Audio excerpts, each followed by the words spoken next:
Bismillahirrahmanirrahim. Assalamualaikum warahmatullahi wabarakatuh. Waalaikumsalam warahmatullahi wabarakatuh. Alhamdulillahilladzi anzala as-sakinata fi qulubil mu'minin liyazdadu imanan ma'a imanihim. Asyhadu an la ilaha illallah wa la syarika lah wa asyhadu anna Muhammadan 'abduhu wa rasuluh alladzi la nabiyya ba'dahu. Allahumma salli wa sallim wa barik ala nabiyyina Muhammadin wa ala alihi wa sahbihi ajma'in. Jamaah salat maghrib yang semoga dirahmati Allah SWT, kita bersyukur kepada Allah SWT masih diberikan banyak nikmat, terutama nikmat iman dan Islam, nikmat sehat, sehingga kita dapat menjalankan salat maghrib berjamaah. Salawat dan salam semoga senantiasa dilimpahkan kepada junjungan kita Nabi Muhammad SAW. Jamaah sekalian, tema yang saya bawakan insyaallah tentang Islam dan kebebasan. Kalau kemarin ini masih Agustus ya. Kalau kita ingat Agustus kan ingatnya 17 Agustus ya. 17 Agustus itu adalah hari kemerdekaan. Merdeka itu artinya bebas ya. Bebas dari jajahan. Saya mencoba mengkaji tentang kebebasan. Kebebasan kalau di dalam bahasa Arab istilahnya adalah al-hurriyah ya. Al-hur itu lawan dari abdun ya. Hur itu manusia yang merdeka, abdun itu budak hamba sahaya. Hurriyah adalah kebebasan. Sebelum kita mengkaji tentang kebebasan dalam Islam, fenomena yang ada sekarang ini di luar Islam ya, itu sedang ramai-ramainya mereka mengusung satu pemikiran ya, satu aliran atau satu doktrin ya istilahnya, atau ajaran yang mereka ingin angkat ya oleh mereka supaya kelihatan di seluruh dunia bahwasanya mereka itu adalah ada. Mereka sedang membawakan bendera atas nama kebebasan ya. Ya nanti ada macam-macam. Ada kebebasan dalam hal berekspresi ya, ataupun kebebasan dalam hal berhubungan satu manusia dengan manusia yang lainnya ya. Sebagaimana yang kemarin terjadi di Swedia ya.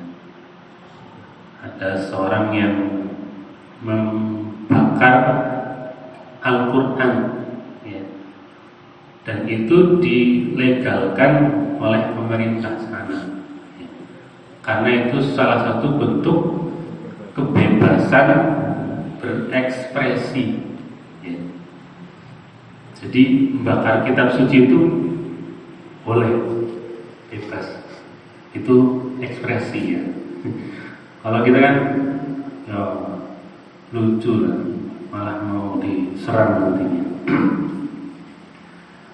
Kemudian masyarakat Muslim di sana ya mencoba untuk melawan pemikiran seperti itu, tapi bukan membalas dengan membakar kitab suci agama lain, tapi mereka bersama-sama membaca Al-Quran. Istilahnya bukan demo ya, ya bersama-sama melawan orang yang membakar Al-Quran itu. Jadi bersama-sama baca, melantunkan ayat Al-Quran sebagai dukungan bahwasanya Al-Quran ini adalah kitab suci, tidak boleh dibakar seperti itu, meskipun pemerintah melegalkan. Tapi sudah demo ya. Ada lagi, muncul lagi. Ya mungkin sampai kiamat pun juga akan seperti itu ya. Istilahnya kalau pemerintah sudah melegalkan, ya pasti akan banyak muncul hal-hal yang seperti itu ya. Kemudian kebebasan dalam hal berhubungan ya, sesama jenis atau beda jenis ya. Nah, ini kan juga sedang menjadi kekhawatiran kita bersama ya. Paham LGBT ya, laki-laki suka sama laki-laki, perempuan suka sama perempuan ya. Ini sudah mengerikan sebenarnya, sudah masuk ke negara kita sebenarnya. Sudah berusaha mereka membuat perkumpulan acara ya, meskipun kemudian dibatalkan. Tapi mereka terus, bahkan mungkin di Purwokerto mungkin ya, di sini ya ada aja, mungkin ada juga orang-orang yang bergerak ya, tapi kita nggak tahu ya. Kita prihatin lah istilahnya ya. Maka dari itu kita berusaha menjaga diri kita, keluarga kita, saudara kita dari ya serangan-serangan akidah, pemikiran yang tidak sejalan dengan Islam ya. Mereka mengatasnamakan itu adalah kebebasan ya.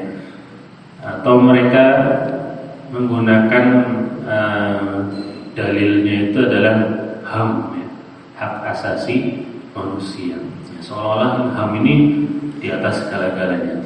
Tapi bagi kita sebagai seorang muslim ya, di atas segala-galanya itu ya aturan Allah dan Rasulnya, Al-Quran dan Sunnah.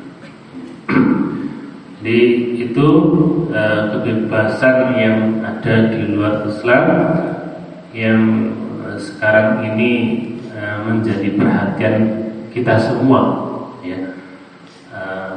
Jangan sampai putra-putri kita, generasi ke depan ya, terbawa oleh arus ya pemikiran yang seperti itu. Belum lagi kebebasan dalam hal pergaulan ya, kemudian ya banyak hal, termasuk kebebasan dalam hal berumah tangga ya. Ada yang nggak mau nikah ya, atau yang pengen nikah tapi nggak mau punya anak ya. Ini kan hal-hal yang baru gitu. Ada orang yang pengen hidup sendiri karena sendiri itu lebih bebas ya. Kalau punya pasangan kemungkinan tidak banyak bebasnya ya. Disuruh-suruh mungkin ya, atau mungkin banyak tuntutannya. Suami minta ini, istri minta ini ya. Lebih enak hidup sendiri. Jadi ada yang seperti itu. Jadi ada yang beranggapan menikah itu bukan satu jaminan kebahagiaan ya. Jadi lebih enak hidup sendiri. Nah ini pemikiran kayak gini kan ya, kalau orang Islam nggak paham ya mungkin akan terbawa. Padahal dalam Islam itu ya jelas kita itu disunnahkan, dianjurkan untuk berkeluarga, menikah. Faman raghiba an sunnati falaysa minni, kata Nabi. Siapa yang tidak suka sunnahku ya, bukan golonganku. Belum lagi yang menikah tapi tidak mau punya anak ya. Ini kan yang lagi ramai juga ya di Jepang. Jepang, Cina, Korea, populasi menurun karena banyak perempuan yang nggak mau punya anak, karena anggapannya anak itu merepotkan, ya. Capek-capek ngurusnya, ya. Udah besar, kemudian orang tuanya sudah tua, dititipin ke mana? Nanti jompo. Ini anak kurang ajar ya. Mungkin seperti itu. Jadi beranggapan capek punya anak, karena mereka nggak punya pedoman ya. Kalau kita kan dalam Islam ada pedomannya. Dalam Islam itu ada konsep ya apa namanya, birrul walidain ya. Jadi orang tua itu adalah kesempatan kita untuk berbakti pada mereka. Jadi bukan dibuang, ya. Dibuang nanti jauh, tapi benar-benar dimuliakan. Demikian juga anak itu juga anugerah, bukan jadi beban, capek hamilnya, sakit melahirkannya, capek mengurusnya, biayanya, bukan menjadi beban, tapi itu adalah investasi, ya. Investasi dunia akhirat. Dunia itu ya orang tua menghabiskan banyak biaya, tapi nanti kalau dibesarkan sukses ya orang tua juga ikut senang. Kemudian investasi akhirat ya kita didik dengan agama Islam, ya ajaran-ajaran Islam. Kalau kita nggak bisa ya disekolahkan, dipondokkan, ya. Karena kalau kita sudah meninggal kan, yang kita harapkan ya diantaranya doa anak-anak soleh-soleh. Itu investasi dunia akhirat. Ya, kalau kita dalam Islam kan udah jelas ya pedomannya, anak sebagai anugerah dan juga bisa menjadi generasi penerus, kemudian bisa berbakti pada orang tua. Ya. Beda dengan orang yang tidak paham agama, ya. Sehingga semua itu menjadi beban. Punya anak beban, punya orang tua beban, sehingga disingkirkan. Atau karena ya faktor kehidupan ya. Ada yang mengatakan di Jepang itu ya istilahnya gila kerja. Jadi kerjanya itu sehari 12 jam ya, katanya. Jadi berangkat jam 8 pulang jam 8 malam ya. Jadi waktu untuk keluarga itu enggak ada. Jadi pikirannya udah pekerjaan. Kalau kita kan ya alhamdulillah ya hidup di Indonesia, aturan pekerjaan tidak seketat itu ya. Masih banyak waktu untuk beribadah, beramal soleh, silaturahim sama orang tua, sama anak ya. Sehingga kita dapat apa namanya ya, urusan kerjanya dapat, urusan keluarganya juga dapat. Jadi itu konsep apa namanya kebebasan di luar sana yang apa namanya yang mengkhawatirkan ya. Kalau itu dialami oleh putra putri kita nantinya ya. Pikirannya udah bebas ya. Terserah gue mau ngapain, duit gue, hidup gue ya. Itu kan orang-orang yang bebas pikirannya seperti itu ya. Maka dalam Islam seperti apa? Ya, Islam itu menempatkan kebebasan itu tentu dalam ranah yang ada dalam Al-Quran dan Sunnah. Istilahnya punya payungnya ya. Bukan bebas yang sebebas-bebasnya ya. Meskipun orang yang mau hidup di dunia bebas-bebasnya juga gak mungkin ya. Misalnya orang mau bebas ngapain, gak mungkin ya. Dia mau beli makanan harus antri, gak mau dia saya ngambil duluan, pasti dia harus ikuti aturan. Apalagi naik kendaraan pengennya langsung jalan terus, ya nggak bisa, mesti ada lampu merah. Ya. Itu contoh simpelnya lah. Ada aturan-aturan. Tidak mungkin orang di dunia bebas-bebasnya, itu nggak mungkin. Ada aturan. Mau sekolah ada aturannya, bekerja ada aturannya, sakit minum obat ada aturannya, semuanya ada aturan.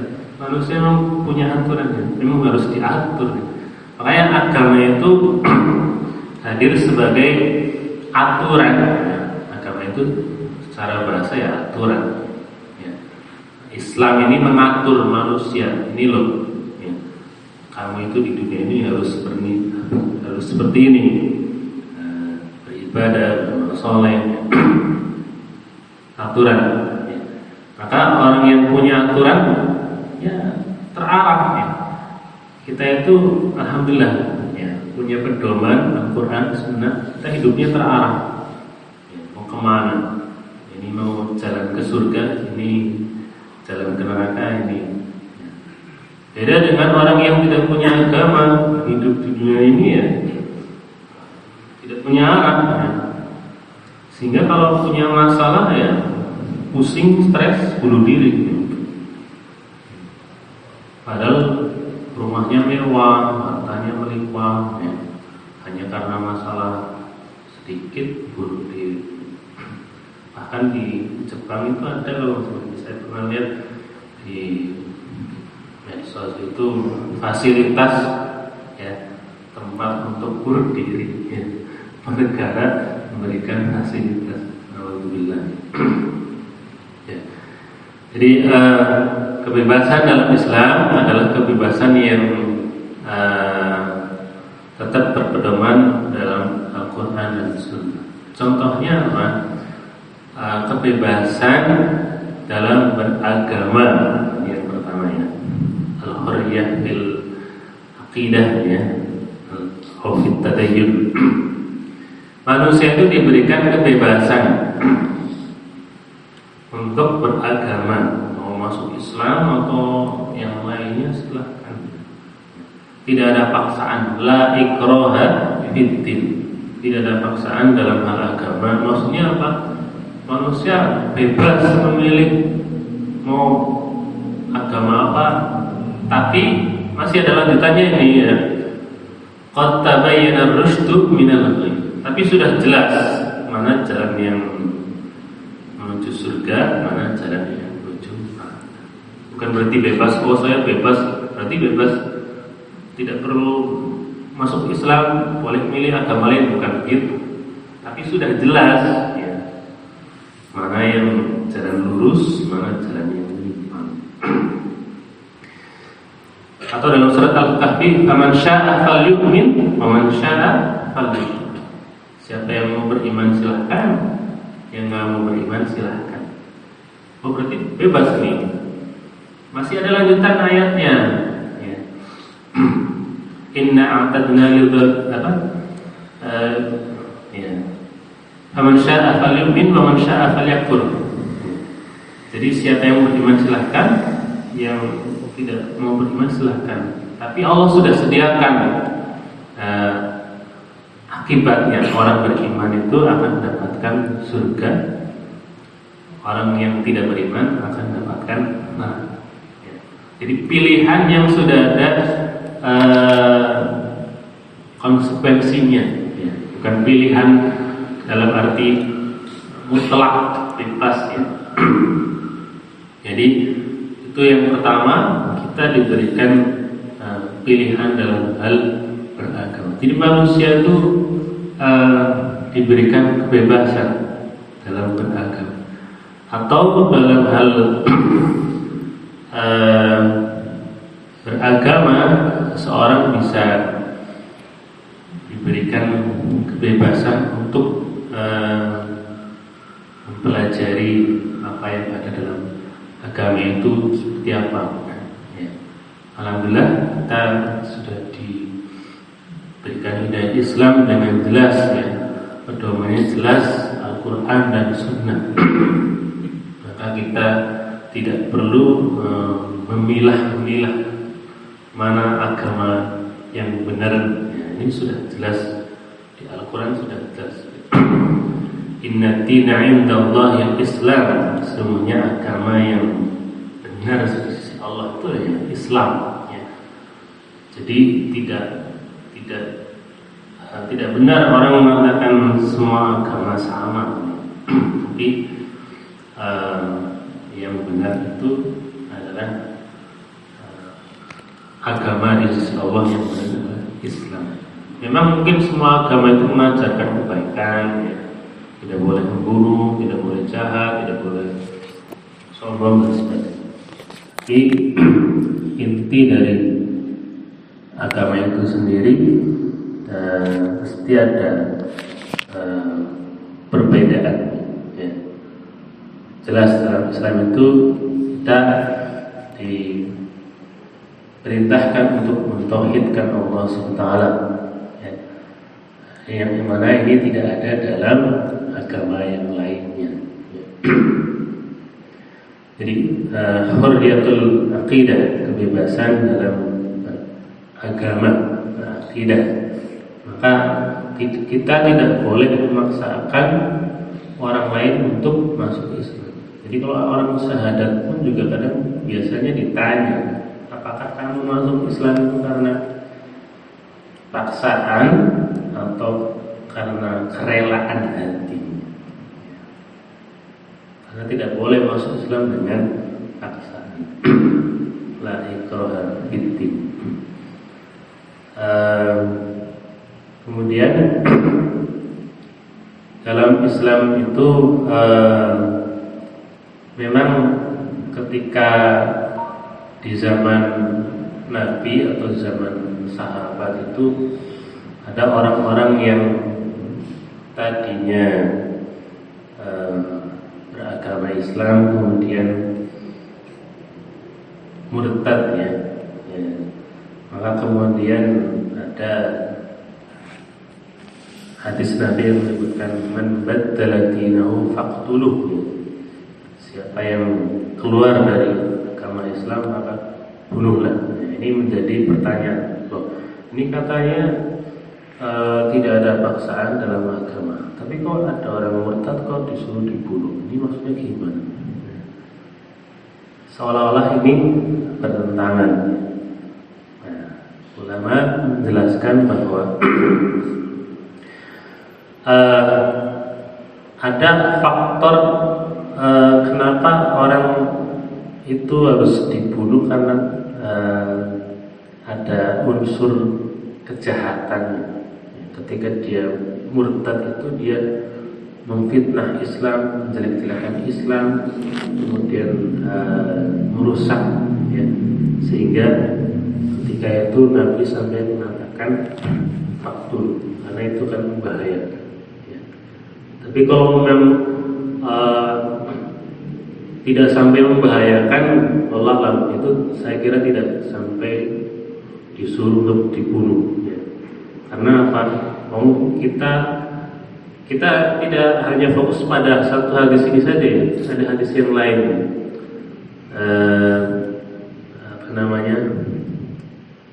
Ada hadis yang lain yang menyebutkan siapa yang menyakiti orang kafir muahid, ya, lam yurid rafihatal jannah, dia tidak mencium bau surga. Sedangkan bau surga itu bisa ditempuh selama 40 tahun. Orang yang non-muslim kafir muahid, yang hidup berdampingan dengan orang muslim saja, kita tidak boleh menyakiti. Kalau semuanya dibunuh sih itu bukan, ya, saya kira bukan itu. Jadi itu yang pertama, kebebasan dalam beragama. Jadi manusia diberikan kebebasan untuk beragama, tidak ada paksaan. Tapi bukan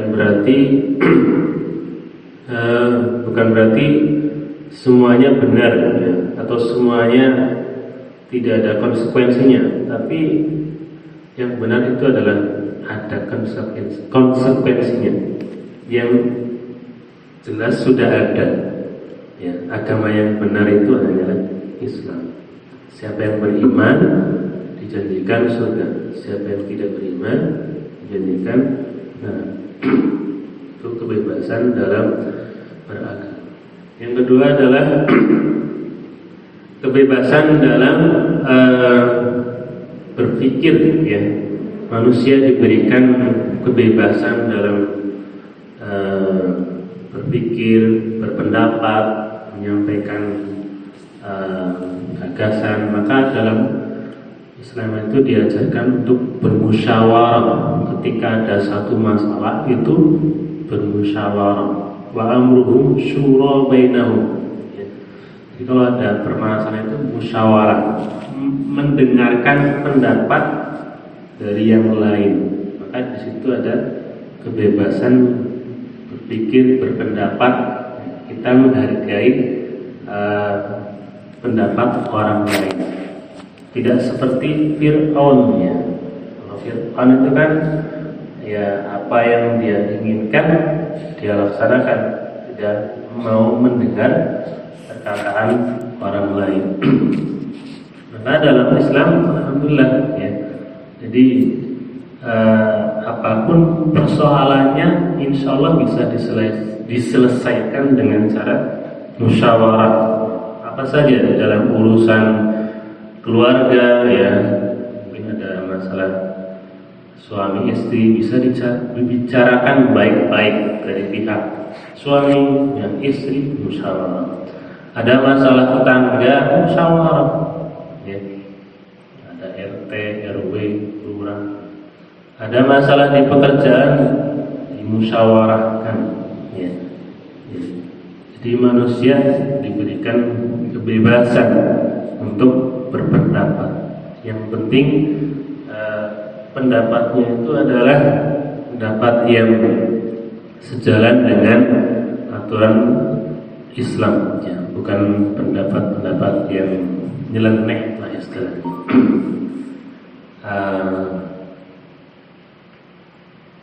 Berbeda dengan tadi yang terjadi di barat sana, kebebasan berekspresi, itu sudah kebablasan, ya. Masa membakar kitab suci Al-Quran dianggap sebagai satu kebebasan berekspresi, padahal itu jelas-jelas melukai umat agama lain, ya. Kalau ada orang membakar kitab Al-Quran berarti melukai umat Islam. Ada orang membakar kitab Injil berarti melukai umat Islam. Jangan itu dianggap hal biasa atau tidak ada masalah, ya. Itu jelas-jelas masalah. Atau mungkin agama lain tidak seperti agama Islam, ya. Jadi kalau Islam itu kan, kalau Al-Quran dilecehkan, umat Islam marah, ya, timbul marah, ya. Nabi Muhammad dilecehkan, marah. Tapi kalau agama lain, mohon maaf, kayak Yesus diapain, tidak ada ekspresi marahnya, atau mungkin sedikit, ya. Mau digambar apa, diapain, mungkin nggak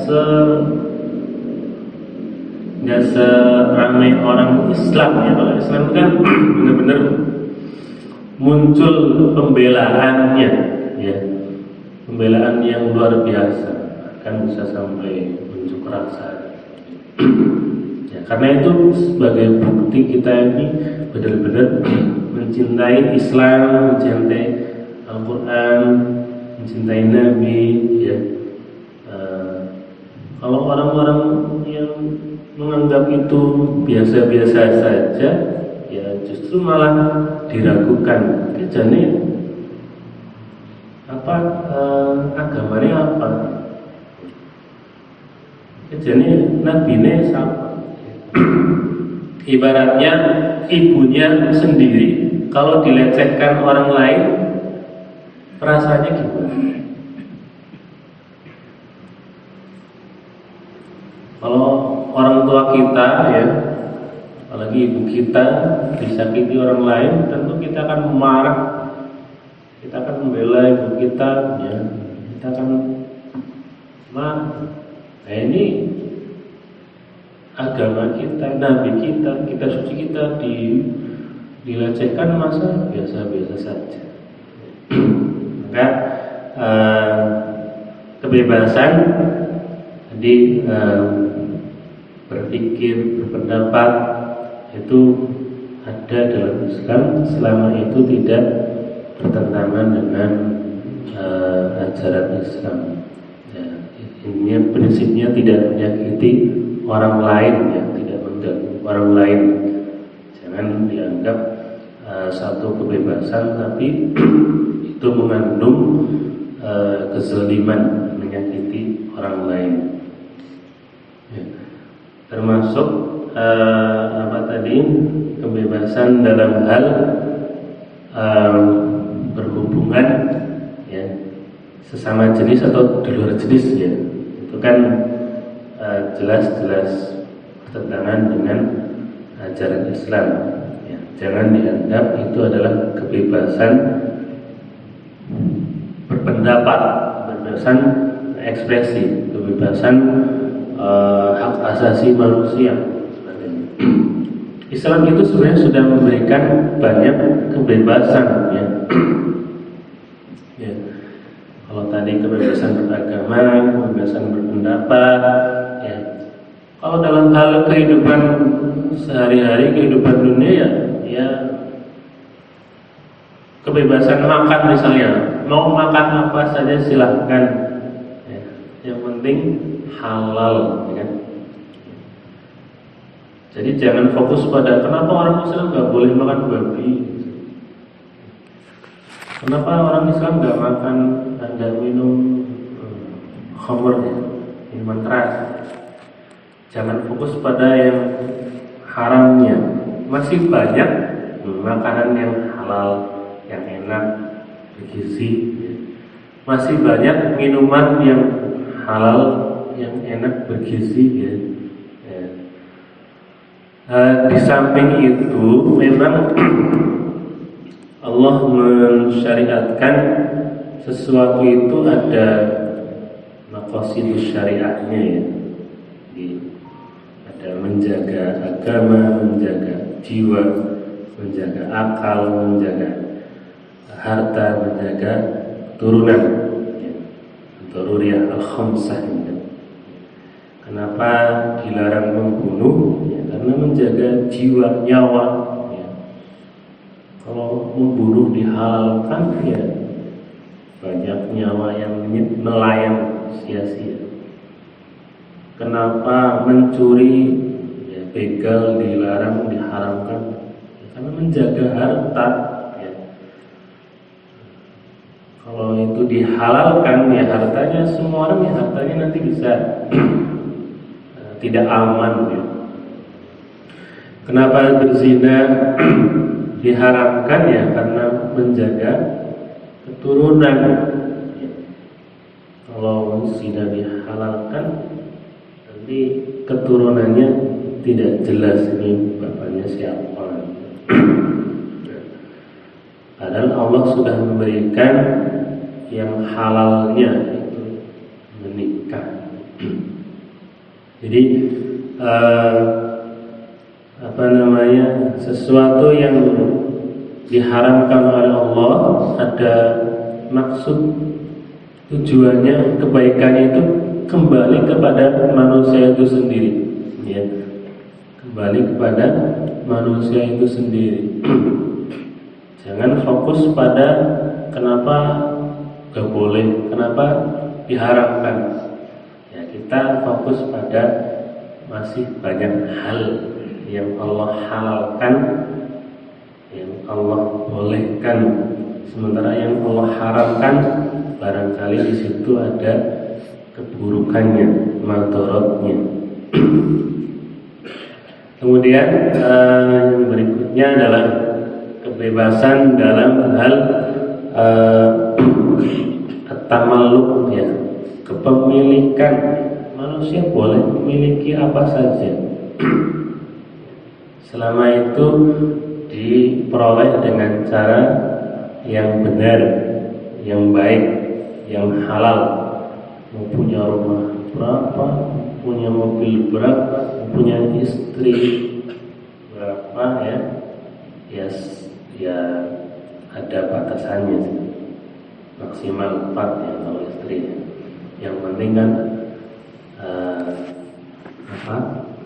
bisa adil, ya. Kalau nggak bisa adil ya jangan coba-coba.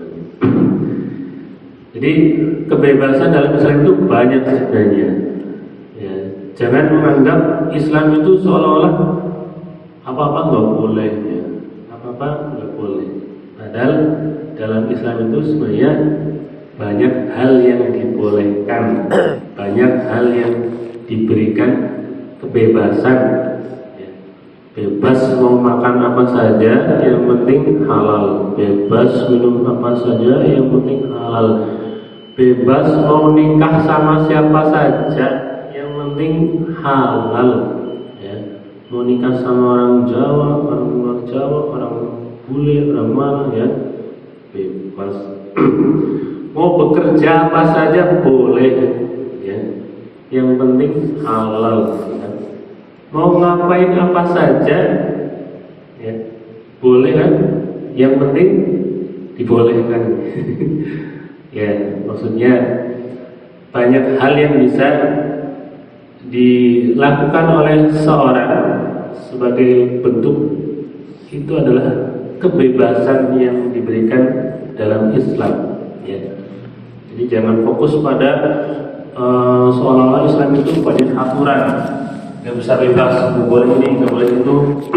Padahal banyak kebebasan yang Allah berikan kepada hambanya, ya. Sementara itu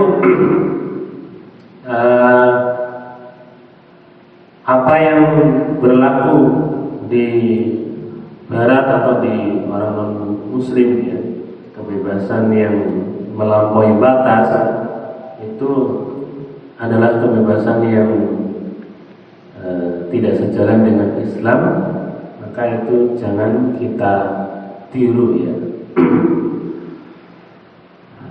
Nabi menyebutkan dalam hadis, memberikan perumpamaan, ya, tentang kehidupan dunia.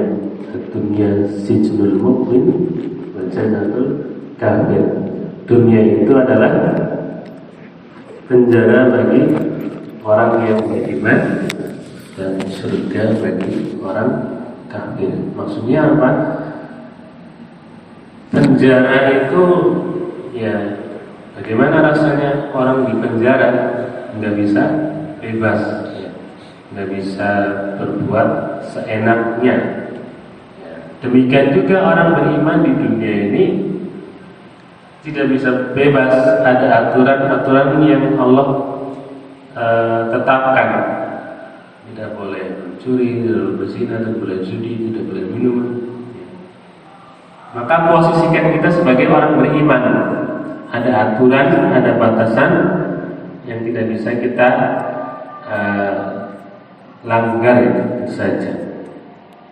Tidak seperti orang kafir. Orang kafir menganggap dunia ini surga. Jadi menganggap bebas mau ngapain apa saja. Maka jangan kita posisikan sebagai orang kafir yang menganggap dunia ini surga, mau ngapain aja bebas, sebebas-bebas. Maka itu konsep kebebasan dalam Islam, ya. Artinya adalah banyak hal kebebasan yang Allah berikan kepada hamba-hambanya, mau makan apa saja, mau bekerja apa saja, mau ngapain apa saja, yang penting hal, yang penting ada mengikuti aturan yang ada dalam Islam, dalam Al-Quran dan Sunnah. Kita jangan fokus pada larangan-larangan, nggak boleh ini, nggak boleh itu. Kita fokus pada banyak hal yang Allah berikan kepada kita, ya, yang dibolehkan untuk kita. Ya. Ya, jangan seperti orang-orang yang di luar Islam yang menganggap semuanya bisa dianggap bebas, ya, sampai dalam urusan hubungan sesama jenis itu dianggap sesuatu yang legal, padahal itu jelas-jelas balhum adall, ya, bisa lebih rendah dari hewan. Alhamdulillah. Demikian, semoga bermanfaat. Maaf bila ada kekurangan. Aku lupa lihat dan astagfirullah wa lakum. Assalamualaikum warahmatullahi wabarakatuh. Waalaikumsalam.